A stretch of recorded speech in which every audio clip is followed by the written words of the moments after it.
What is the difference between direct speech and indirect speech, or what's reported speech? He's heard about this and he's not so sure. Okay, so I'm going to break this down a little bit. And he also wanted to know, what does this mean in real life? Well, this is a little complicated, but I can hopefully make it clear. But I want you to know, Ronnie, that this type of grammar or English usage is important. Why? Because we use it all the time. Direct speech and indirect speech or reported speech are ways of telling stories, usually about something another person said. Okay? So I'm going to give you an example. Here's direct speech.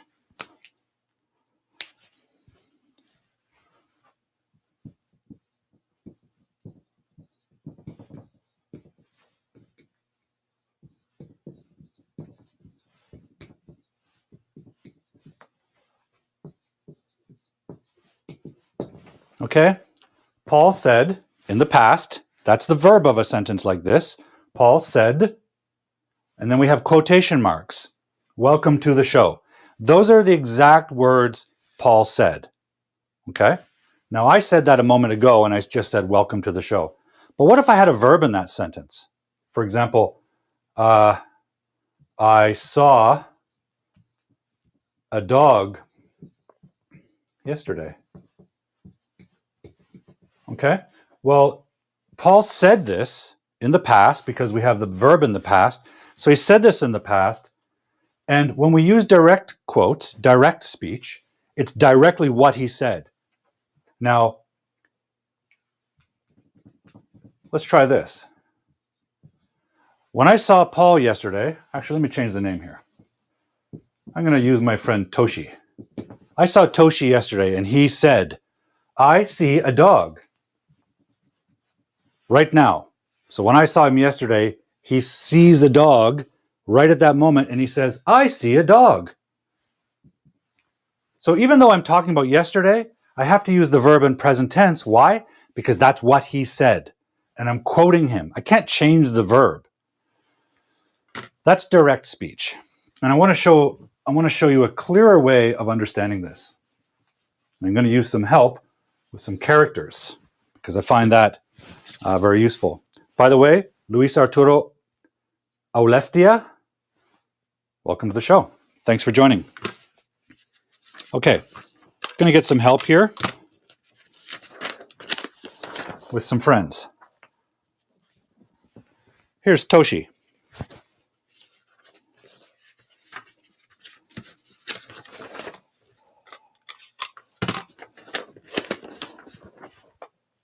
Here's Aya. Okay, can we see these characters? Yeah, let's move the caption. So there's Toshi, there's Aya. These are friends of mine and characters from English Weirdness. And let's do a little experiment. This is Monday. Can you see that, guys? Monday. A little dark, a little light.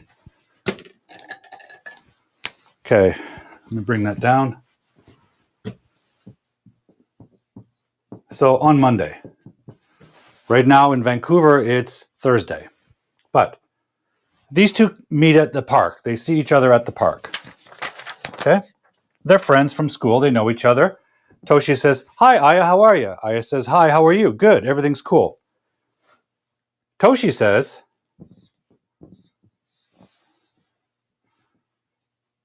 I saw Camila. I like her. Okay? So he's telling her, you know what, guys? Let's make this super clear, super simple. Let's make it really clear.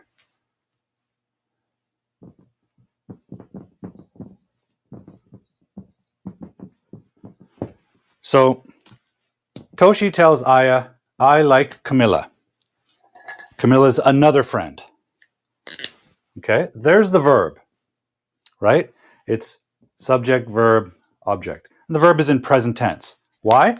Because in this moment, on Monday, he likes Camila, and he's telling Aya. Aya, of course, is surprised. She says, OMG. Oh my God. It's gossip, right? Big gossip. Toshi is in love with Camilla. Aya has to tell someone, right? So, on Friday,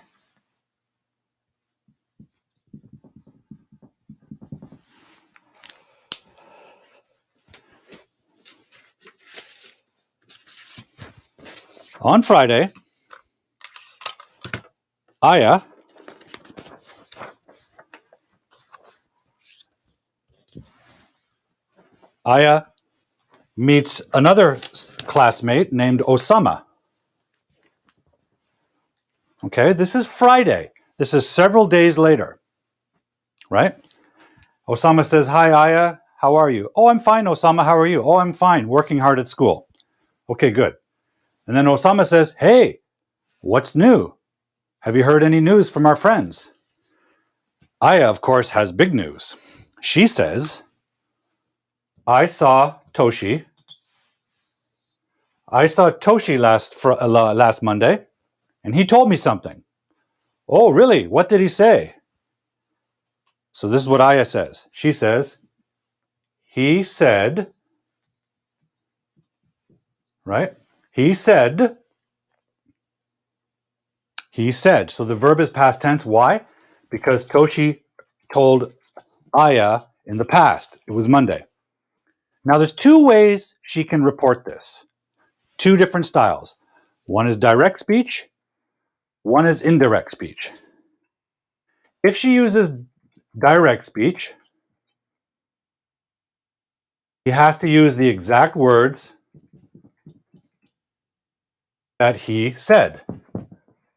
Right? He said, I like, present tense, Camilla.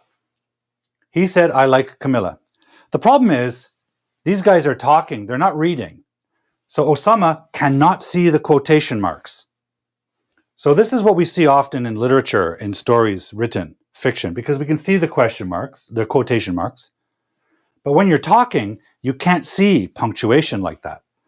So we need a different system. He said, I like Camilla. That could be confusing to Osama because he might think I is what Aya means herself. And although there's nothing wrong if she likes Camilla, it's not true. It's Toshi that likes Camilla. So she needs a different way to report the gossip to Osama. So this is where it's called reported speech or indirect speech. So direct speech means it's directly the words that were said in the past. Indirect speech looks like this. Let's change this to Toshi. Toshi said that he liked Camilla. Liked, past tense. Let's look carefully at this. So this is actually a noun clause. Toshi is the subject, said is the verb, and it's in the past. Why? Because this conversation is Friday. Toshi and Aya's conversation was Monday. It's past. So when she's reporting to Osama what happened in her past, she has to say Toshi said, past tense. Then we have that, which makes all of this sentence, this clause, the noun clause. It's the object. So you need that.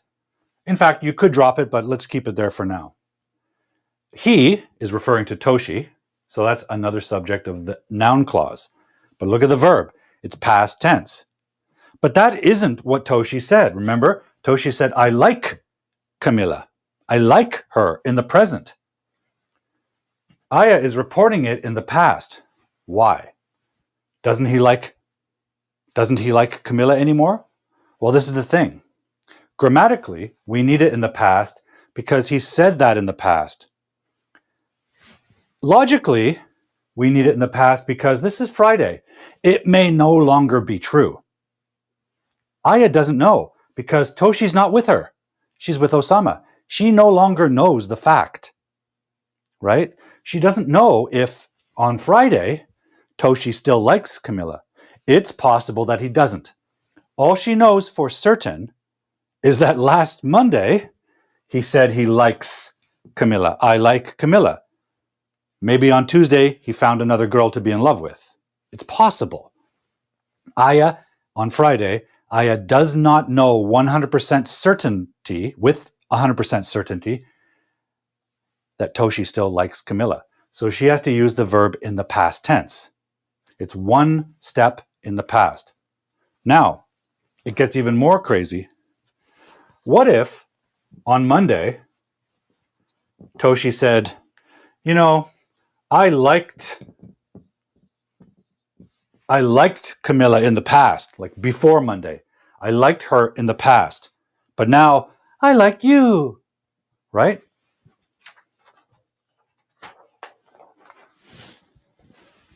Now I like you.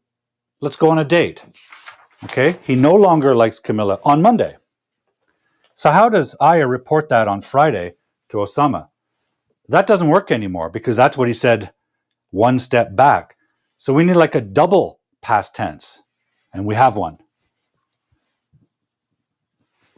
We used past perfect, which is when we have the two past simple past forms together. Toshi said that he had liked Camilla, but that now he liked me. All of that's in the past. So if you think about a timeline, let's do one here. And this is now. Liked is here. Had liked is one step into the past. So if this is now, simple past is here. Another step in the past is past perfect. I always like to teach it like this. Past perfect. In English grammar, the word perfect really means past because it means complete. That's what makes something perfect grammatically. Like a circle is complete, it's perfect. And if it's complete, it was completed in the past. So perfect really means past in grammar. But look what we have. Past, past. Past, past. Two pieces of past. Two steps in the past. So this is called reported speech or indirect speech. It's indirect because these are not the words Toshi used. She's changed the words. This is the idea Toshi said, but not the words. They are not the direct reporting of the words. They're an indirect. It's like a second layer. The meaning is the same, but Aya has changed the verb grammar. So hopefully we have a happy ending and Toshi and Camilla get together, have a date, and live happily ever after. And Aya and Osama were the first to hear about their romance. So that's basically reported speech or indirect speech. And direct speech is when we quote something in the tense that it was said. You can't change a quotation. Otherwise, it's not a quotation. So direct speech is a directly quoted thing, but we tend not to use that in speech because we can't see quotation marks unless you do this. Hey guys, I saw Toshi the other day. He said, I like Camilla. You could do that and then use the exact grammar that he used. But, that's a little tricky. So hopefully that answers your question, Ronnie. If not, we can review indirect speech and direct speech in more detail on another show. Now, I saw a question earlier by about beneath, under, before that one, before Tapan's question. By the way, hello, Tapan. Hello, Akash from Nepal. Any other new joiners? Yeah, that one. Let's pop that one up. Okay, so this is from Abir. Abir is asking a question about the prepositions above, over, under, beneath, and down. Remember what prepositions do? We've talked about this in the past. Prepositions connect nouns. They show us the relationships between nouns. So for example, I have a pen and I have a book. Both of them are nouns. If I just tell you pen book, Abir, pen book. you have no idea what's the relationship between pen and book. You don't know where they are. You don't even know what I'm talking about. Prepositions connect the spatial relationships in three-dimensional reality space. So for example, pen on book. Now you know a relationship. You know that if you look at the book, you will see a pen on it. And on also means kind of touching. Okay? If I say pen above book, it's a little different than on. It's not touching the surface, right? Pen is above it in space, or above Paul. The pen is above Paul. It's not on Paul. This would be on Paul. Okay? So that's on, that's above.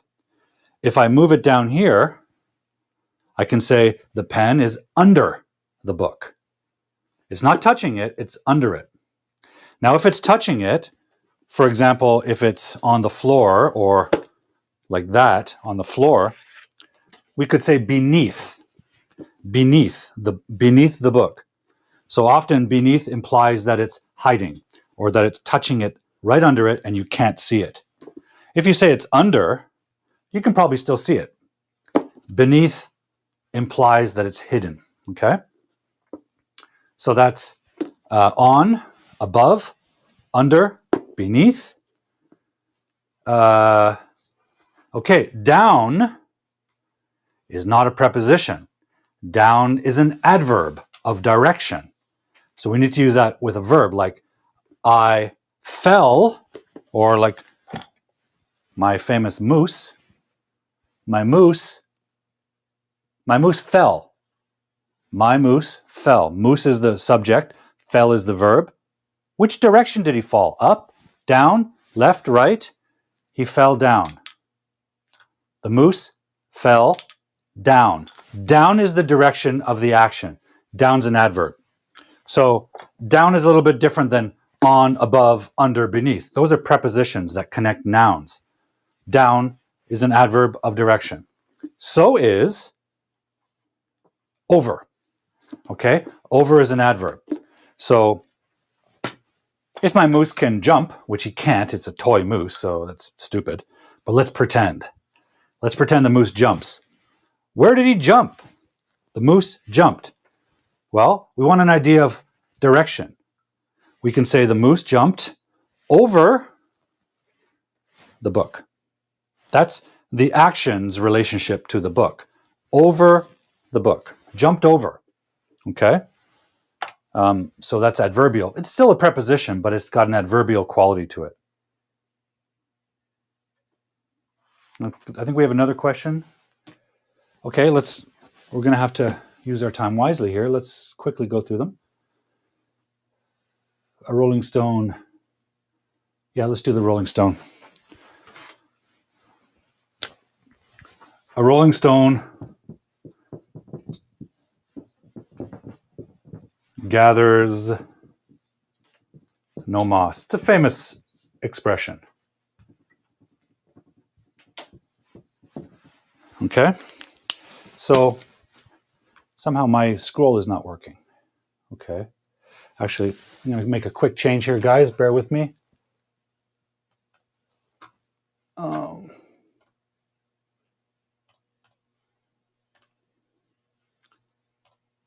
Okay. Okay, so a rolling stone gathers no moss.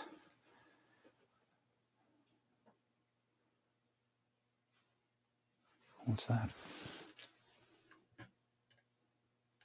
It's okay.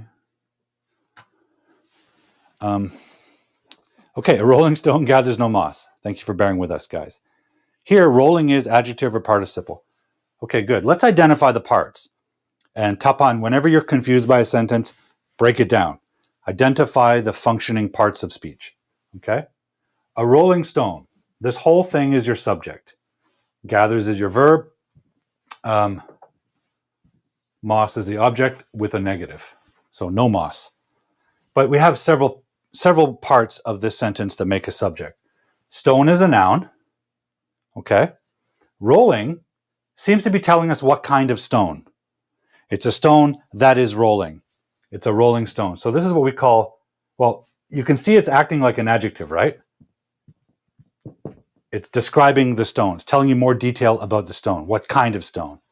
But it's in ing form. So gerunds are ing form. They're verbs that become nouns.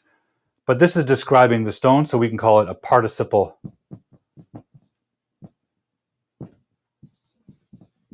adjective. Okay? That's what it is. It's describing the stone. It's telling us what kind of stone, what type. For example, this is a show, but it's a learning show or a teaching show, right? So when it's working like that, it's a participle adjective. Or like interesting movie, right? Exciting amusement park. Okay, so it's a participle adjective. What else do we have? What's the outstanding question? I think I missed one. Okay.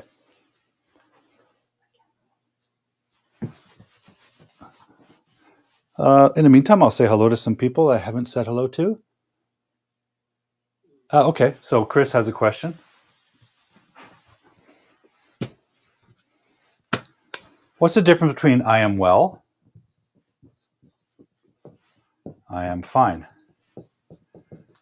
Well, there's two ways to look at this. Oh, I am good. 3 examples. Thank you, Chris. Okay. So as usual, we have subject here and we have a verb. But this is a special kind of verb, guys. This is a be verb, which is part of a group of verbs called copulas. Copulas connect the subject to other words. They are not verbs of action that affect an object, okay? They connect. And most of the time they connect what we call complements. And complements can be a lot of things, but usually they're adjectives. Like Paul is happy. Happy is an adjective, so happy is describing Paul, okay? Let's see if we have that pattern. I am well. I am fine. I am good. Okay, good is an adjective. So good is describing I. I am good, okay? I am fine. Fine is an adjective, so that's describing I. So you could say, you can use that as an adjective for anything. He is a good friend, adjective noun. He is a fine friend, adjective noun. So these are adjectives.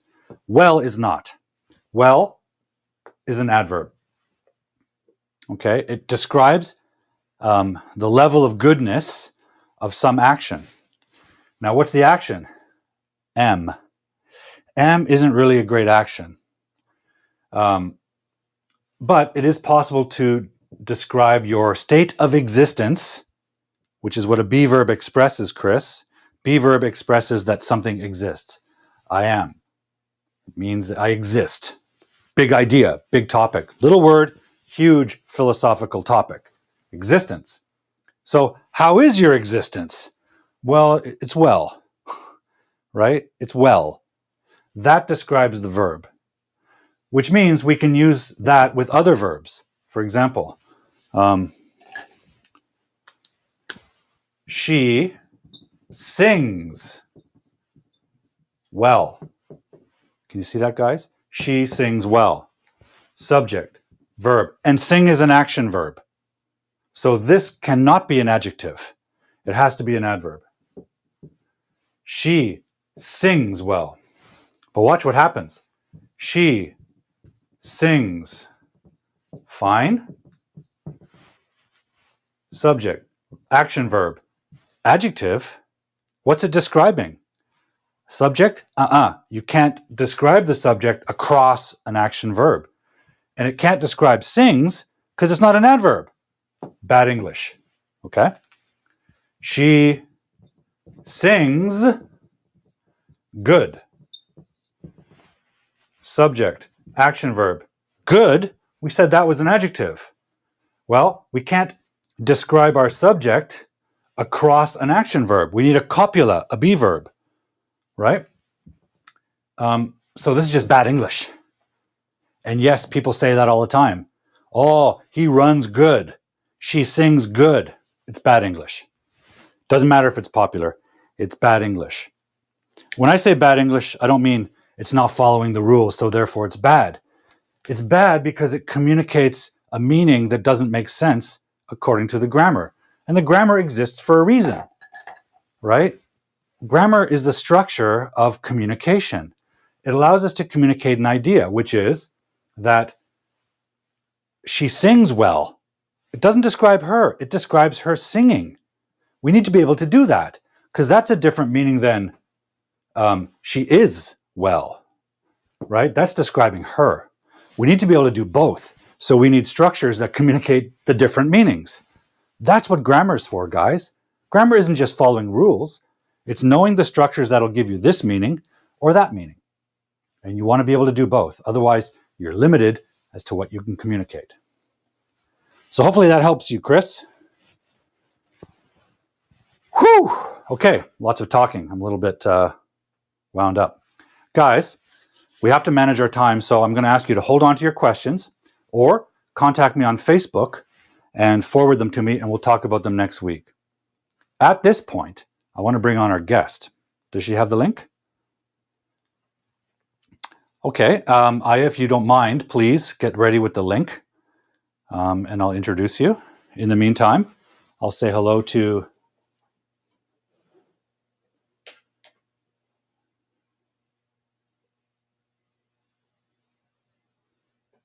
Big Smoke. Okay, I'll have to hold on to that one. Okay, guys, I'd like to introduce you my special guest, and I'll need to get my audio ready. So bear with me a moment.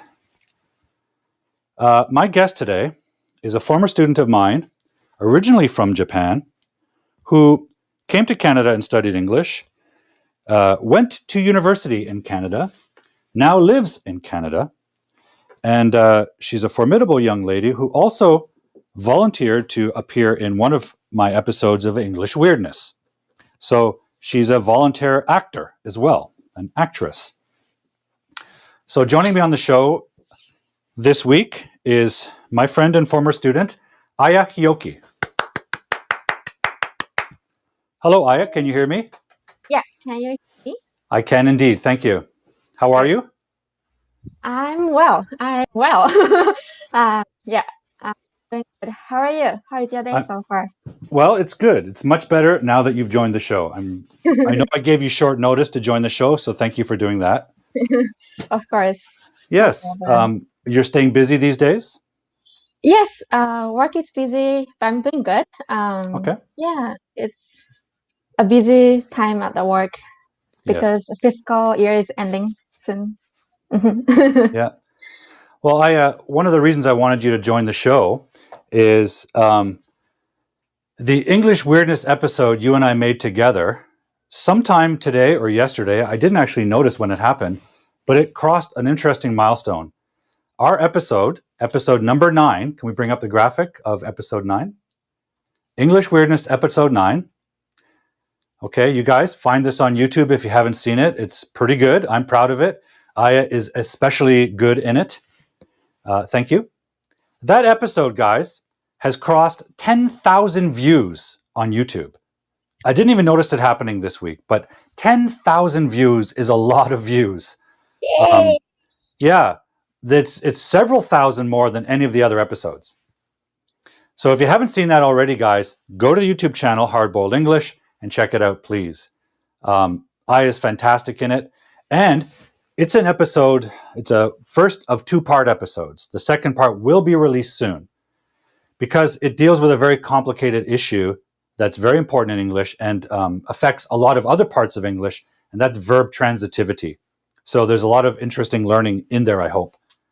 But anyways, enough about that. That's why I brought you on today, Aya, because I wanted to celebrate with you and thank you for your work in that video. So thank you very much for being here, and thank you for participating in the video that has now reached 10,000 views.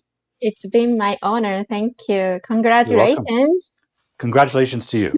It's really, the milestone is really yours and the other friends that participated in making that series, and the viewers that have watched it, because it's an educational series. It's meant to help other people learn things. It's not meant to make me famous. It's not meant to make me money. It's meant to help people learn English. Which brings me to our topic of discussion. I want to get you to share your experience as an English learner with our viewers. So let's go back in time. Let's go way back in time and tell me about how you first started learning English when you were young and in Japan. So what age did you start learning English? So in Japan, so I'm from Japan. I'm from a city called Nara in Japan. It's a small city next to Osaka and Kyoto. And since I was a child, I liked, watching foreign movie shows and TV shows and stuff. That's how I started to expose myself to English. And as many of you might have already known, in Japan, English education starts in junior high school, which is the age of 13, I think. And 13, okay. that's where I started to learn English as a subject at school. And and then Did you like it? Did you like it right away, or did you say, "Oh my God, this is horrible"? English is English. I mean, it was my favorite subject in school. So I enjoyed learning. Every time I learn a new word, it got me excited. And then I fast forward a little bit. So in so when I was about to graduate, I also in Japan we need to take university entrance exam, and I also did take a university entrance exam in Japan because I was planning to go to university in Japan. However, I didn't do well in the entrance exam, and I was devastated, like, oh my God, what I'm gonna do. Okay. And And sorry to interrupt you, but does that limit your options? If so, how? it doesn't, if you want to go to university in Japan, you need to take the entrance exam. So I don't say it, I wouldn't say it limits the options, but I think if you want to go to university in Japan, you need to take. And then because I didn't do well, I was thinking whether I should, there's a I could have gone to university in Japan in the following year if I wanted to So go. you had more chances, right? Yeah. You can try as many as you want, as many years. Yeah. But I talked to my parents and I decided to go abroad. And okay, so how did you make that decision? What because you'd watched Western movies and you thought, I'm going to go abroad and meet Brad Pitt? It's not like that. I mean, so maybe this maybe one story that I can share is that Sure, please. I used to do classic ballet for a very long time, since I was 3 years old, from at the age of 3 to 18. And then a lot of my close friends went abroad to pursue their passion to be a ballet dancers. And then it was always my dream at some point that I want to go study abroad. And that popped in my mind that when I failed the entrance exam, okay, maybe there's another opportunity that I can explore, instead of studying extra 1 year to get into university in Japan. Right. I was fortunate that I was able to come to Vancouver to study, but I mean, my parents, I discussed a lot with my parents. Sure. How did you choose Vancouver? You could have gone to Australia, the US, other parts of Canada, UK. How did you choose Canada and Vancouver specifically? So yes, I had a few options, but I wanted to go to a country where English is the common language, and then also a safe country, and nice to immigrants, nice to newcomers. Sure. And then the Canada was my first choice. And also I have a relative that lives in Vancouver. But I didn't know about her until I came here. Like, Oh, like it's very interesting. far relative. It's I'm not You're not close yeah to, right? yeah, but like it was important for my parents to have somebody that they can trust, and so that's why I chose Vancouver. Wonderful. Yeah, And and that's how you and I met, I think, yes, around that time, right? yes, I came to Vancouver almost 7 years ago. Yeah. Hmm. Mm. And so let's stay in that time frame. Okay. When you were learning English in high school, and let's say before you came to Canada, what part of English really challenged you the most? Obviously, you were good at some things. What area of English really troubled you, or made you work extra hard to understand it? Mm, English is not something that you can just master in one day, like one night. You need to find, like, to me, like finding a pattern that best works for me was, like it was hard part, I think. Finding a way to use it and finding a way Yeah, to but like routine to study, like routine for studying English as a language is also important and also challenging part of uh, my English journey. okay, And then also it's more like this is more like after coming to Vancouver, but okay, make myself not afraid of making mistakes when I okay. speak. Yeah, that's also another challenge that I So sorry. So you came to sorry. Canada. It's okay. It's tricky. A little delay here. Everywhere. Yeah, sorry. So you came to Canada. You started Mm, studying at the school I worked at, mm, um, and so this is different than in Japan because now you're around English 24 hours a day, and you're studying only English. You're no longer studying science and math and history and all the other stuff in a high school. Now you're in an English environment. You're in an English school. You're meeting friends, and you have to use English. And you're telling me that in that experience is when you really started dealing with the fear of making mistakes, like overcoming that. yeah, yeah. What was that like when you first started studying at a language school? Um, I felt intimidated. Um, Everybody speaks much better than how I spoke, and I felt intimidated and also a little bit vulnerable. Um, like, that's how I felt, and Yeah. it took me a while.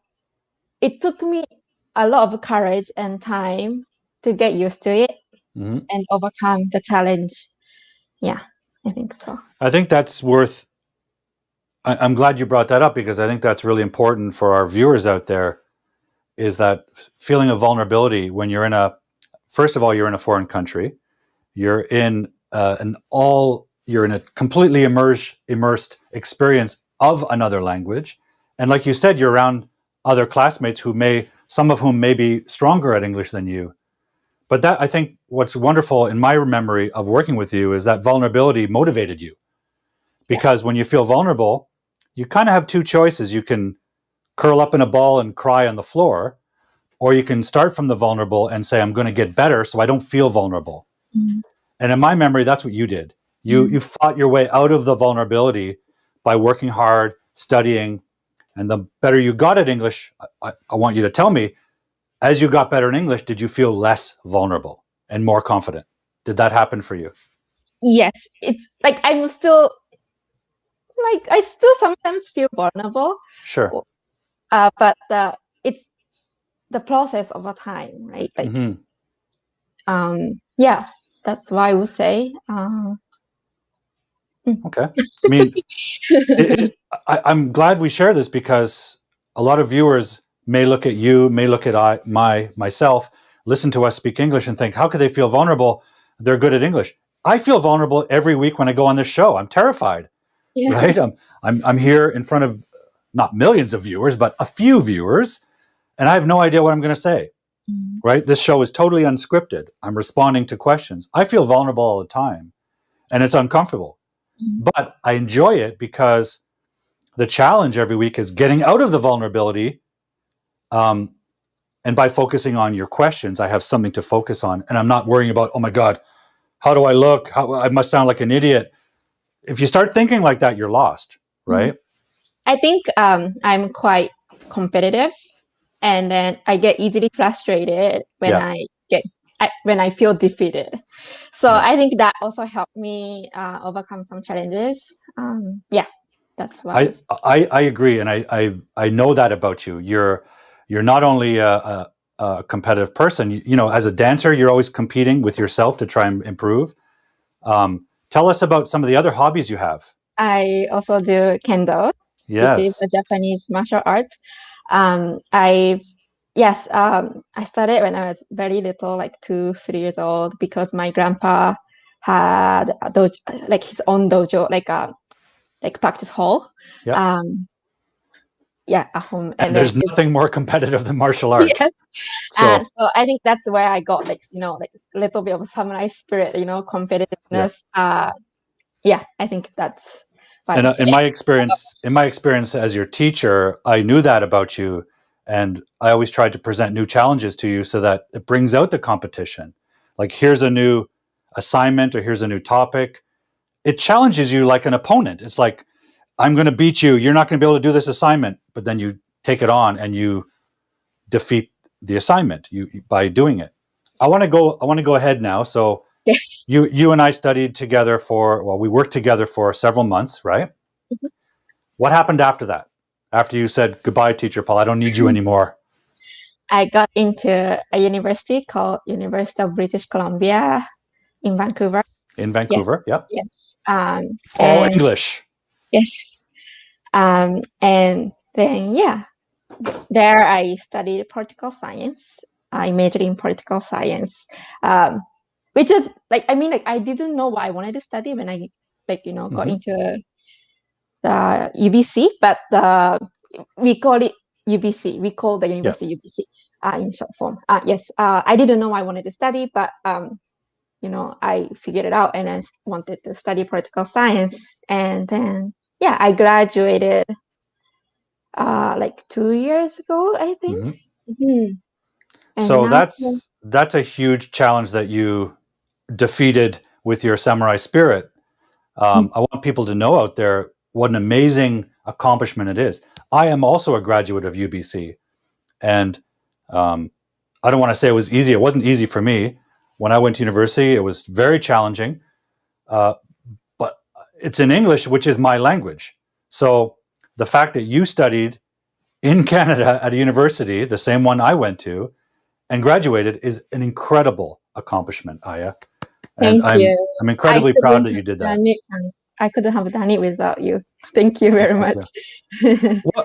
While you were in university here in Vancouver, what was the biggest challenge there? Because obviously at that point your English is strong, your academic writing is strong. You clearly had more confidence as a person socially. What was the biggest challenge of your university experience? Good question. I constantly felt inferior to others while I was in university. It's because because of my English. I'm surrounded by like native speakers, and I just felt very inferior sometimes to others, and that's like mental, it's like, yes, being competitive, and it's important to stay competitive just to keep pushing myself and stay focused Mm-hmm. On what I wanted to achieve. You know what I mean? Like Yeah, that's the challenge, I think. but you're There was ups and downs a lot. sure. I felt so down that I almost wanted to go back to Japan and like give up, but I just needed to continue. It's interesting you say that because the Aya that would have given up and gone home is like a parallel universe Aya that never happened. But I think what you said, when you're competitive, I think we've talked about this before. You weren't competing against other students. You're competing against the Aya that would give up, that other Aya you don't want to be. That's who your opponent is, right? You're trying to do this. You're trying to be this Aya and achieve this goal you have. But there's this other possible Aya that it's so convenient. Just give up and go home, right? That's what we call the demon or whatever. The other possibility that you don't want to be. That's your opponent, not the other classmates. They're all on their own journeys, right? I think your competitiveness and your bushido, your bushi nature, I think it really helps you because you're competing, but you're competing against yourself. You get a bad grade or something, you compete with yourself to get a better one. I think that's a real strength of yours. Thank you. Thank you. You graduated from UBC. What happened next? Did you go home? I went home a short while, like a few months, to take a break and then spend some quality time with my family. But I wanted to work in Canada. I wanted to work in Vancouver. So now I'm working at UBC. Yes. And so cool. Yeah, this is my first full-time job. I'm enjoying the role so far. Yes. So now you work and live in Canada. Yes. You're a tax-paying member of the Canadian community. Yes. So what are the challenges now that you're all grown up, you're no longer a student, you're using English every day in your work in Canada? What are the challenges you now face? Now that I'm not studying, like I don't have opportunity to like go back and review what I'm using wrong. Right. What and then also I'm not academically involved, involved studying. Yeah. I think like my English skill is a bit stagnated. Okay, good. Yeah. So that's what I struggle with right now. Right.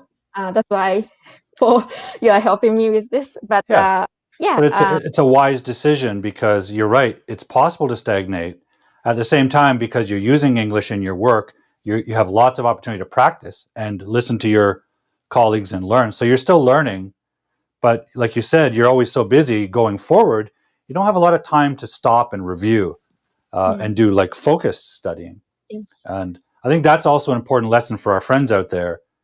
Even after you graduate from a language school, even after you graduate from university, doesn't mean you're done learning, right? It's always good to go back to the basics and review. When I work with my colleagues, I get to know like new phrases, new vocabulary, like almost every day. Today I learned the phrase, my 2 cents. Yes. That's not in my vocabulary. It was my first time to hear that phrase from my colleague, and like I needed to Google a little bit. Those things for those out there, just need to keep learning every day. Just for those unfamiliar with that expression, when we say I'll add or give you my 2 cents worth, it's a very modest way of saying I'll give you my opinion, but it's only worth 2 cents. It's not very valuable. It's not $1 million opinion. It's a modest way of saying I'll give you my opinion. I'll give you my 2 cents worth or my 2 cents. But it's very polite. Even though it's slangy, it's a polite expression because it's expressing modesty. We're getting close to the end of the show, Aya, so I want to move ahead to a point in time, basically 1 year ago, a little over 1 year ago. I asked you to volunteer. Well, I didn't. I asked you to volunteer to be in an episode of English Weirdness, the video series I'd been shooting with some other students. I believe at that time you had already graduated from UBC. Yeah. And you had been searching for a job, right? Yeah, I think it's about time that I just started the new role. Yeah. And once you said yes, you were willing to be in the episode. You may not know this, but very quickly, I wrote the script for that episode. I had some rough ideas that were originally planned for someone else. and that person was no longer available. And you and I had talked about doing an episode together for a long time, but it was about availability and so on. When you finally committed to being available, I put those old parts of the story together, and I was really inspired by your personal story of relocating to Canada and looking for a job in a foreign country in a second language. That really inspired me. So, guys, remember this. If you watch this episode number 9, starring Aya, this is partially based on her own experience. Of course, there's a lot of fictional storytelling in there, but the spirit is there, right? Because I was inspired by your courage to come to another country and not only study, right, but searching for a job and getting one in a new country. That's terrifying. And a lot of things can go wrong. Now, in the video, we explore when things do go wrong and how to overcome it. But quickly, Aya, tell me about your experience looking for a job. What was that like for you? It's nerve-wracking. It's like a lot of try and error. When I tried to figure out how to write resume and cover letter, like it's totally new experience for me. Like, okay, this is something I need to include. This is, somewhere that I can solve myself, but I'm not that confident. So how can I phrase that better? So things, it's just like so stressful. But you wouldn't know until you try, right? Like, okay, this position looks nice. Should I apply? Maybe I'm not qualified. I'm not confident if I can do this role. And but you don't know until you try. So you gotta try. Yeah, you gotta try. That's something that I learned from looking for a job in Canada. Yeah. I applied for many jobs. Like it took me like 4 months, 5 months to find and land on a job that I wanted. And yes, you might sometimes need to make compromises, and sometimes you might need to say no to the offer that you get if it's something that you are not passionate about. But yes. I don't know if I've told you this story, but I think I have. When I finished my studies and was trying to become a teacher, for those of you who don't know, I went to university in my 40s. I went to university for the first time in my 40s to become a teacher. And when I was ready, when I finished my studies, I had good education and a long history of work experience. And I was looking for a job. So I put out tons of resumes, every language school in the city. Nobody called me for 4 months.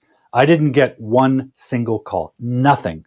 Nobody phoned me. Nobody emailed me. And I remember the feeling you're describing, which was like, maybe I'm not good enough. Maybe my resume is terrible. Maybe my name sounds uninviting. Who knows what they're thinking? And that's the thing. You don't know what the employer is looking for. You don't know what they see. So you shouldn't care about it. It's their decision. All you can do is keep trying. And I felt like giving up. I thought, maybe I'm just not going to be a teacher. Finally, one person phoned me and asked me for an interview. One person. And I was so tired by then. I went to that job interview. I sat in the academic director's office, and she asked me this question. She said, this is the first question she said. She said, Paul, so what do you want? In a kind of assertive manner. So what do you want? And I said quite simply, I just want a chance. I want someone to give me a chance to be a teacher. I will take care of the rest. That's all I said. And she did this, and she said, okay, can you start Friday? That was my interview. Maybe because I was so tired of looking for a job and not getting any callbacks, I just said, I've got nothing to lose. I'm just going to tell the deepest truth, which is I just wanted a chance. I knew I could be a teacher. I just wanted someone to open the door for me, and I would not disappoint them. And that was communicated somehow, and I got a job, and I made the best of the job, and I worked there for 8-9 years and had a great time. That's where I met you.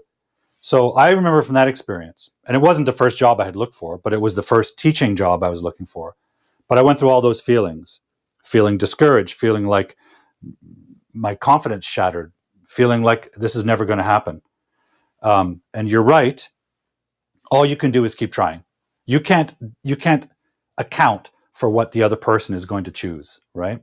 Yeah. So now you have a job. Now you live in Canada.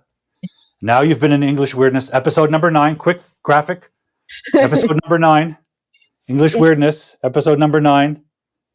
On Teacher Paul's Hardboiled English YouTube channel. What are you doing now in addition to working? I do YouTube. Yes, I do a YouTube. I have my own channel. Okay. I'm not as active as I wished, when I started, but I'm like, yeah, it's somehow going. Okay. That's Can we pop the graphic up? There's a caption about Aya's yeah. Thank you. Sorry. Thank you. So it's called Aya's Notes on YouTube. Yeah. And what's the general theme of your YouTube channel? I started this channel because I wanted to have a side project in addition to my job. I mean, like, I started after COVID hit, and then I needed something to push me, like keep motivating me. So that's one. And I also wanted to practice speaking English in front of a camera, in front of people, but in front of a camera.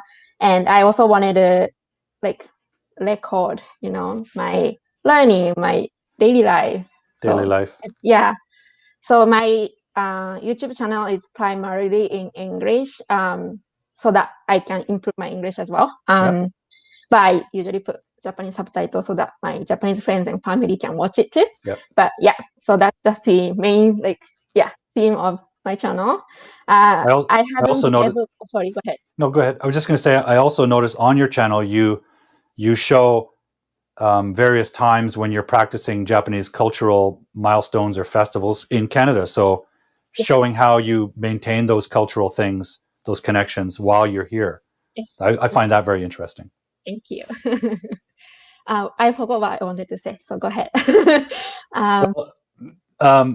Let's quickly talk about your future. What are your future plans? I don't know yet. Okay. I don't know what I want to do. Like, I can't imagine what I'm going to be like in 5 years. But I think it's like step by step. Every day I just do what I'm supposed to do, complete task one by one, be better, be better self than yesterday. It's just competition. Still fighting. Yes. Still fighting that Aya, the Aya you don't want to be. Yeah, I don't know. I mean, like, it's very personal, but I also met my fiance here that I want to spend my life with here. So that's something that I'm excited about. Congratulations. Thank you very much. Yes, I met him at UBC. Yeah. So that's what my future holds. Sure. I don't know. Me neither. All I know is I'll be older. That's true. That's all we know for sure. I think we have to wrap up, Aya, so I'm going to say thank you now. Thank you very, very much for joining the show. I will see you soon. Any last little bit of advice for our viewers and friends out there? Keep learning. Yes, keep learning. Be patient with your learning. Be patient. Great advice. Okay, Aya, thank you very much. Goodbye. We'll say goodbye now. Okay, everybody. A bit of a speedy show. Lots of stuff packed in there. Thank you for watching. I'm going to go down the list here and say thank you to everyone. Thank you to Chris from Belgium, Tirath from Nepal, Aya, Wako from Japan, Abir from Bangladesh, Chandra, I can't remember where Chandra is from. Maybe Bangladesh. Honors Hu, Husq from China, Luis Arturo from Venezuela through Canada, Tapan, thank you, Akash from Nepal, Aiko was with us, Aiko from Japan in Canada, On the Spot Language, thank you for joining us. On the Spot Language is in Toronto, Roni from Bangladesh, Farid from Bangladesh, We had Montasir from Bangladesh. My friend Evgeny or Evgeny. I don't know how to pronounce the name, but my friend who runs Chatadu, a new online learning platform that I'm partnering with and collaborating with. So more to come on that. Perhaps we'll get him on the show sometime soon. Thank you for watching. And anyone else I've missed, I'm sorry if I missed you. Thank you so much for joining the show tonight, guys. Hopefully it's been helpful for you and informative and insightful. If not, we'll try again next week. In the meantime, guys, I'm Teacher Paul. Thank you for watching. Stay safe out there. We're not through the COVID thing yet. Keep learning English. Stay weird and stay cool.